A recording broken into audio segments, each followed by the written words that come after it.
Hello बच्चा लोग, कैसे हैं आप सब। चलिए तो फिर हम लोगों ने जो है सेकंड चैप्टर ख़त्म किया था हिस्ट्री का, और अब हम तीसरे चैप्टर के साथ शुरुआत करने वाले हैं। और इस चैप्टर में हम लोग जो है अर्ली सिविलाइजेशंस के बारे में बात करेंगे, है ना। अब सिविलाइजेशन का क्या मतलब होता है ये तो आपको मोटा मोटी आइडिया हो ही गया होगा। जहाँ एक जो रहने का कल्चर होता है, घर बनाने का सिस्टम अलग होगा, कुछ जो है इकोनॉमिक एक्टिविटीज़ होंगी, मतलब यही व्यापार धंधा वगैरह सब, कुछ जो है रोजगार सबसे रिलेटेड, आई मीन कुछ जो है राजनीतिक व्यवस्था होगी, धर्म कुछ होगा, धार्मिक मान्यताएं होंगी। यही सब चीज़ें मिलके सिविलाइजेशन बनाती हैं। तो अभी जिस जमाने में आप रह रहे हैं, जिस दुनिया में रह रहे हैं, ये दुनिया बहुत अलग है। तो हम जो है बात करेंगे बहुत पहले की दुनियाओं के बारे में, बहुत पहले की इन सभ्यताओं के बारे में। ठीक है। अब जैसे देखो कि यहाँ पर जो है रोहित, अंकित और हिना जो है वो इजिप्शियन सिविलाइजेशन के बारे में जो है प्रोग्राम देख रहे हैं टीवी पर। तो वहाँ पर जो है उन्हें बताया जाता है, टीवी से आवाज आती है कि pyramids were built by ancient Egyptians. Okay, pyramid जो थे वो प्राचीन इजिप्शियन लोगों के द्वारा बनाए गए थे।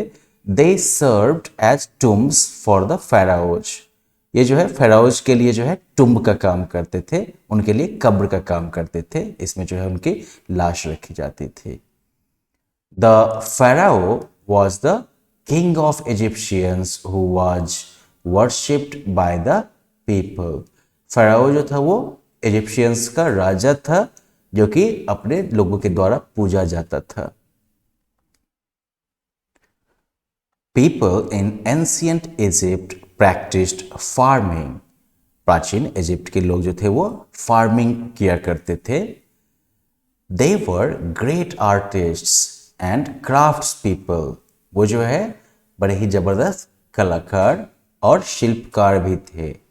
ठीक है, क्राफ्ट्स पीपल मतलब जो कि हथौड़ा, मूर्तियां, ये सब चीजें बना सकते हैं ना, वो क्राफ्ट्स पीपल हो गए।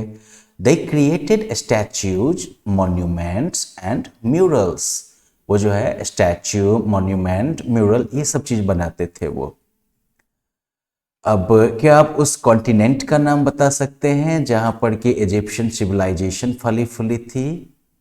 सर्च कर लीजिएगा क्विकली आप। चलिए, अब इजिप्शियन सिविलाइजेशन की अगर हम बात करें तो इजिप्शियन सिविलाइजेशन, अर्ली सिविलाइजेशन की बात करें तो इसमें जो है मेनली हम इंडस वैली सिविलाइजेशन और इजिप्शियन सिविलाइजेशन के बारे में बात करेंगे, और इनके लोकेशन, इंपॉर्टेंट बिल्डिंग्स, ऑक्यूपेशंस, इन सभी को जो है हम देखेंगे। ठीक है, तो अब जो है हम लोग तेजी से चलते हैं और पहले बात करना शुरू करते हैं कि सिविलाइजेशंस जो है वो पैदा कैसे होती हैं, सिविलाइजेशंस कैसे जो है एग्जिस्टेंस में आती हैं। Well, see, like as early humans began to grow crops, they settled down in small groups near the farm fields. जैसे अर्ली ह्यूमंस जो थे उन्होंने जैसे फसल उगाना शुरू कर दिया, तो फिर जो है वो उन्हीं खेतों के बगल में जो है आसपास में जो है छोटे छोटे ग्रुप में सेटल होने लगे। ठीक है, व्यवस्थित होने लगे, घर बना के रहने लगे। क्योंकि पहले तो नोमैड्स होते थे ना, पहले के जो इंसान थे वो खाने की तलाश में भटकते रहते थे। जानवरों का शिकार करना है तो जिधर जिधर जानवर मिलेगा, जिधर जिधर फल फूल मिलेगा, उधर उधर जो है वो सीधा भटकते रहेंगे, तो वो नोमैड्स थे। लेकिन जब अर्ली ह्यूमंस ने खेती करना शुरू कर दिया, तो उसके बाद जो है वो उन्हीं खेतों के पास में ही जो है छोटे छोटे ग्रुप में जो है वो सेटल डाउन होने लगे। दस स्मॉल विलेजेस अपीयर्ड। इस तरह से छोटे छोटे गांव जो थे वो अपीयर होना शुरू हुए। Since water is needed for farming, the early villages came up near reverse. अब चूंकि खेती के लिए पानी की जरूरत होती है, तो इसलिए शुरुआती गांव जो थे वो नदियों के आसपास ही बने।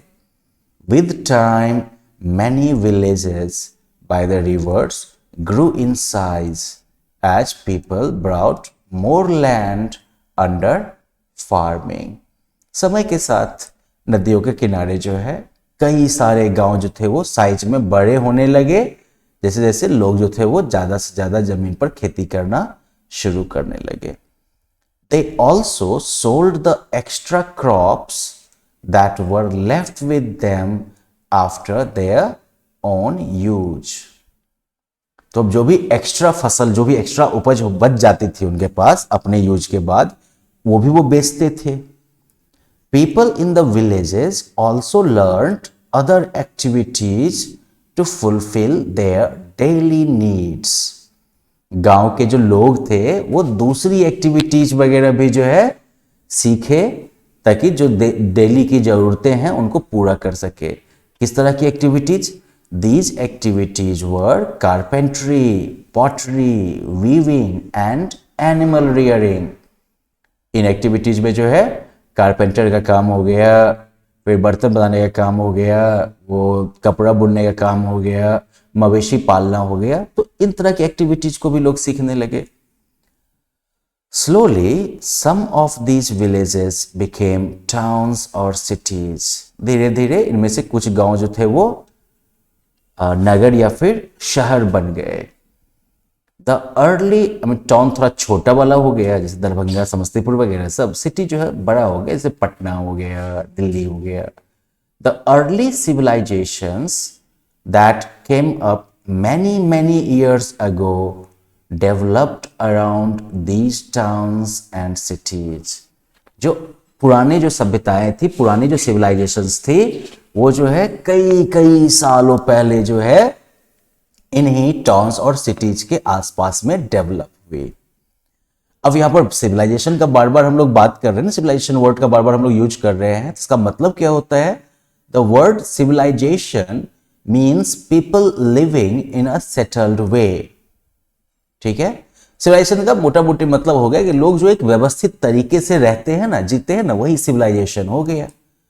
तो planned cities, growth of language and writing, practice of trade, art and craft are some other features of a civilization.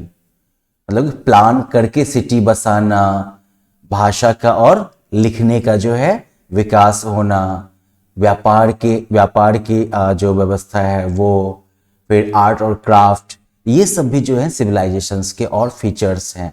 यानी कि सिविलाइजेशन में सिर्फ लोग जो है वो एक सेटल्ड तरीके से रहना ही नहीं शुरू करते हैं, साथ ही साथ जो है एक प्लानिंग के तहत जो है वो शहरों का निर्माण होता है, लिखने का, भाषा का जो है ग्रोथ होता है, फिर जो है ट्रेड एक्टिविटीज जो है वो होती हैं, व्यापार कार्य होता है, फिर जो है आर्ट एंड क्राफ्ट जो है वो सब भी जो है आगे बढ़ता है.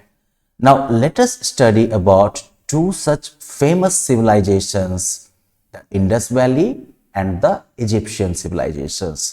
तो अब हम लोग जो है दो ऐसे ही famous civilisations, Indus Valley civilisation और इजिप्शियन सिविलाइजेशंस के बारे में पढ़ेंगे. तो चलिए फिर लेते हैं हम लोग एक छोटा सा ब्रेक और उसके बाद हम शुरू करेंगे इंडस वैली सिविलाइजेशंस के साथ. Okay, bye bye.